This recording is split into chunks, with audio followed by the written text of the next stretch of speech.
Hey, good morning, children. I hope you all are doing well. Please stay at home, be safe, and follow the guidelines which are provided by the government. This is your SST teacher, Poonam Avasthi. Don't forget to subscribe my channel so that you never miss any update. So, in the last class, we have done revision of lesson number 1. And in this class, we are going to revise lesson number 2, the expansion of British power. So, Britishers came up with the agenda of trade. And then they set up trading centers, and finally they started conquering different places, making territories in India. So doing this process, they had to face different rivalries also, because they want to ensure trade monopoly so that they can earn more and more profit. For that they had war with France. That war we named Anglo-French wars, and in that also who won? Britishers won, and they made supremacy with this. And first of all they started conquering Bengal. So firstly they tried with army power, then they tried keeping puppet nawabs, and they had different battles also. And very important battle of Plassey we have understood. At that time Sirajuddaula was there. And then after the fight, Mir Jafar came, and then Mir Qasim came. So fight between British and Mir Qasim next, Britishers and Mir Qasim, that fight was known as Battle of Buxar. And who won in this? Both the fights, Britisher won in this, and Mir Jafar became the new Nawab. And finally with Battle of Plassey and with the Battle of Buxar winning, the control of military and revenue collection went into the hands of Britishers. And then there are two fights we have discussed, war with the Mysore and war with Marathas. In these fights also, who won? British won.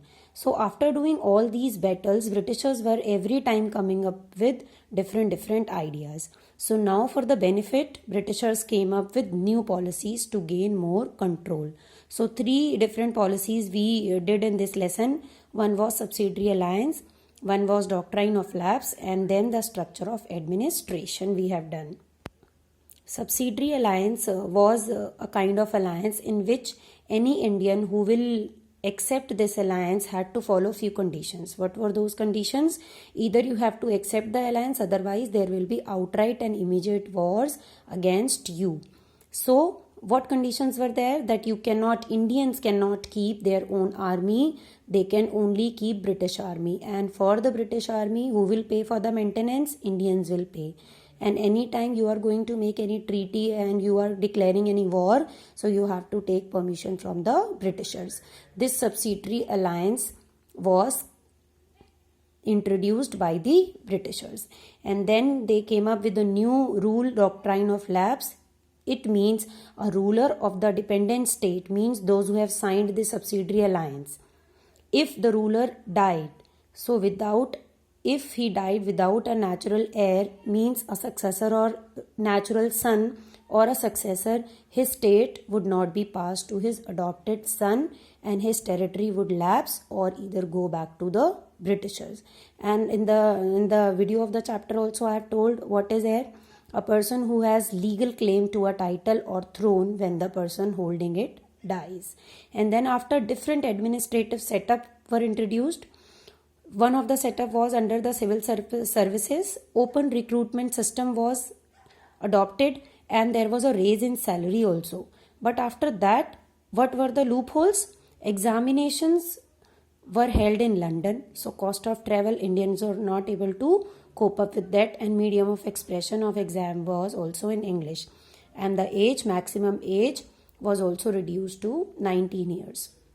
This all about administrative setup we have studied. And after that, army and police in the administration helped to maintain law and order and to save East India Company, Britishers, from the rivals, internal rivals also and foreign rivals also. And to crush internal revolts against the Britishers, they kept army and police.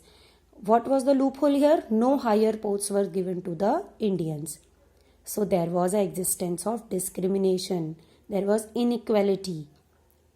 And then they came up with new judiciary system. What is judiciary? A system which provides justice. And two people introduced it. Lord Warren Hastings and Lord Cornwallis were there.